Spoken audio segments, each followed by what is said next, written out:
Wake any Jewish child in the middle of the night and ask them, why do we eat the matzah on Pesach, on Passover? And they'll tell you, the Jews left in a hurry. We were freed from Egypt, we were liberated and emancipated, we didn't have time for the dough to rise.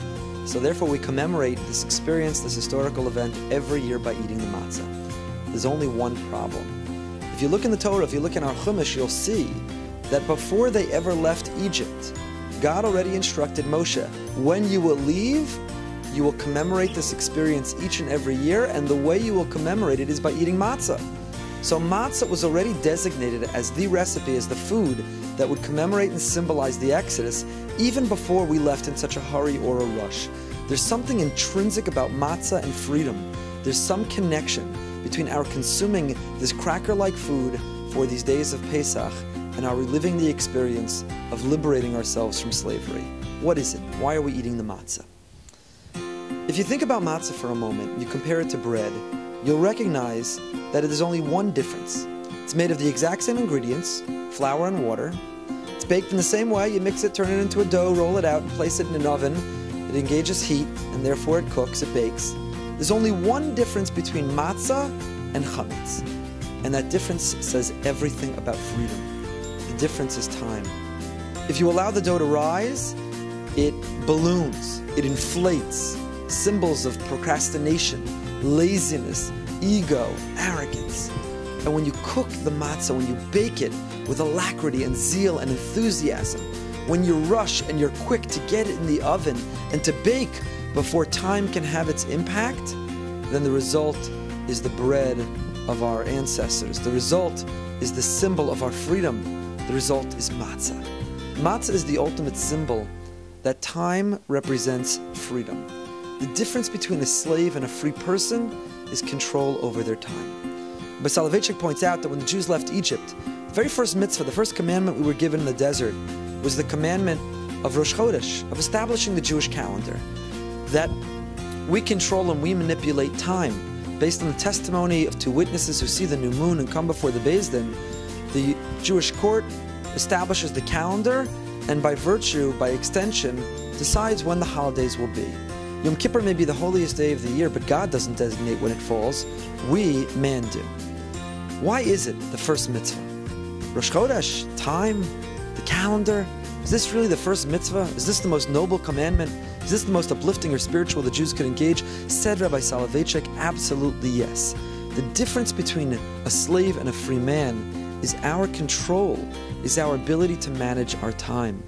Before the Jews ever left Egypt, God said to them, when you leave, I want you to eat matzah, because when you consume that matzah, you will remember that time is also one of my creations. And the more that we are susceptible and the more that we submit to it, the more material, the more physical, the more limited we are. And the more we transcend time, the more we elevate ourselves above time, the more we don't allow time to slow us down or to weigh us back or to make us be lazy or procrastinate or driven by our ego, the more spiritual and more God we are. Matzah is the bread of freedom. Matzah is the symbol of our liberty. It is what distinguishes us as free people. It symbolizes our ability to control our time. You have to understand that time also is a creation of man. Torah begins, Bereshis bara Elokim es hashamayim v'sa'aretz. In the beginning, God created. In the Vilna Gaon, the Gra says, Bereshis bara Elokim. The very first creation was not the heavens and earth. The very first creation was Bereshis, Rashis. The beginning, God created. God operates and lives outside of time. He's infinite. He's omnipotent. He's not bound by time. We don't know what that means because we've never experienced it. But God is not limited by time. We are. God created a world that had physical space and a world that was limited by the constraints of time. Bereshis bara Elokim. The more time impacts us, the more that we become enslaved to time, the more we are physical beings. The more we are giving in to the guf, the more we are giving in to the animal instinct within each of us. And when we have the ability to act with zeal and alacrity, when we conduct ourselves with enthusiasm, when we rush to accomplish our goals and to pursue noble endeavors, we are transcending time. We speed up time, following in Einstein's theory of the relativity of time. The more we don't allow time to impact us, the more spiritual, the more elevated we become. The attitude towards time. Are we lazy? Do we procrastinate? Do we push things off? Do we say we'll get to it later? Chametz is the symbol of the ballooning bread. It's inflated like our ego. I'll get to it when I want. I'll accomplish it when it's good for me.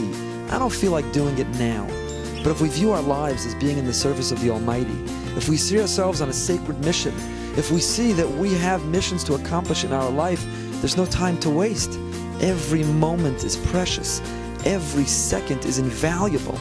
And the more we take advantage, the quicker we conduct ourselves, the more zrizos, the more alacrity that we practice, the more spiritual that we become. So the rest of the year, God says, indulge in chametz, enjoy a good donut, enjoy a great bagel, have a slice of pizza. But for 8 days a year, we eat matzah. We remind ourselves that if we want to liberate ourselves and free ourselves from the shackles of time, then we need to eat matzah and remember our capacity to transcend through alacrity.